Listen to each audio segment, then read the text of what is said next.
Stocks and bonds, you hear those words together all the time. But what if I told you they're about as different as being an owner of a business versus being the bank that lends it money? Let's dive in and break down one of the most fundamental distinctions in all of finance.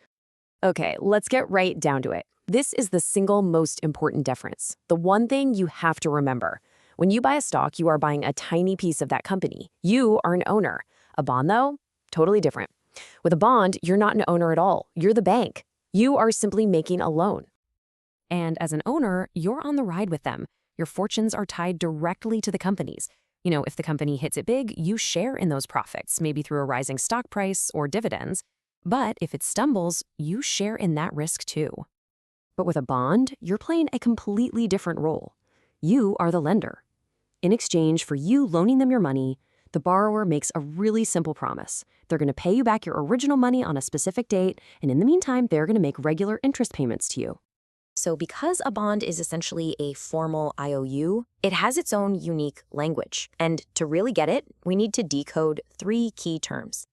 First up, you've got the par value.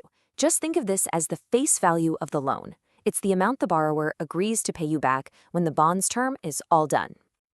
Next is the coupon. This is the fixed interest payment you receive. You can think of it as the fee the borrower pays you for the privilege of using your money. So, for instance, a bond might pay a coupon of $50 per year. Now, this is usually paid out in smaller chunks, like $25 every 6 months. It provides this nice, steady, predictable stream of income.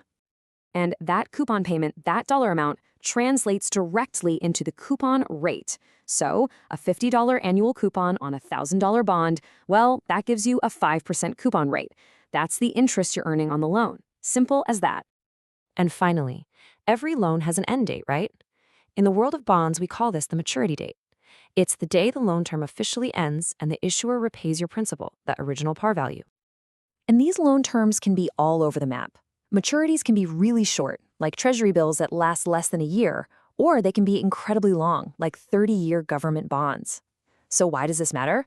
Well, generally, the longer you agree to lend your money, the more interest you're going to expect to be paid for taking on that long-term risk. Of course, no investment is a sure thing. So now that we've got the basics, we have to talk about risk. And both owning and loaning come with their own unique dangers. Some risks hit everyone. The market value of both your stocks and your bonds can go down. And then there's that silent risk, inflation. That's the one that can just quietly eat away at the purchasing power of your returns over time.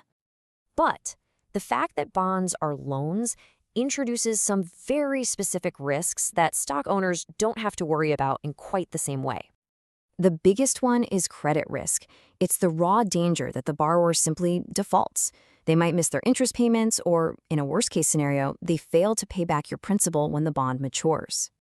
Now, there are tools like bond ratings from agencies to help us measure this risk, but it is so important to remember they are not foolproof. A company's financial health can change, and so can its credit rating. If a company gets downgraded, the perceived risk goes up, and the value of its bonds can fall, sometimes sharply. The other major risk is a little more complex, and it's called interest rate risk. This is all about what happens when the general interest rates in the market change after you've already bought your bond. Here's how it works. Imagine you own a bond paying 3% interest. Then, suddenly, new bonds are being issued that pay 5%. Which one would you rather buy? The 5% one, right? Exactly. Your 3% bond is now less attractive, so its market price has to fall to compensate. And if rates fall, the opposite happens. Your bond becomes more valuable. So after all that, what's the bottom line? For an investor, what does this difference between owning and loaning really mean for you? It all comes back to our central idea.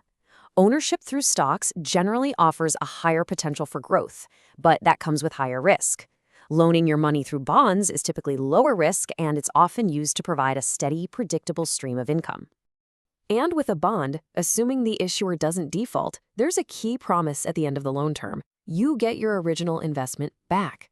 This is a level of certainty that stock ownership just doesn't offer.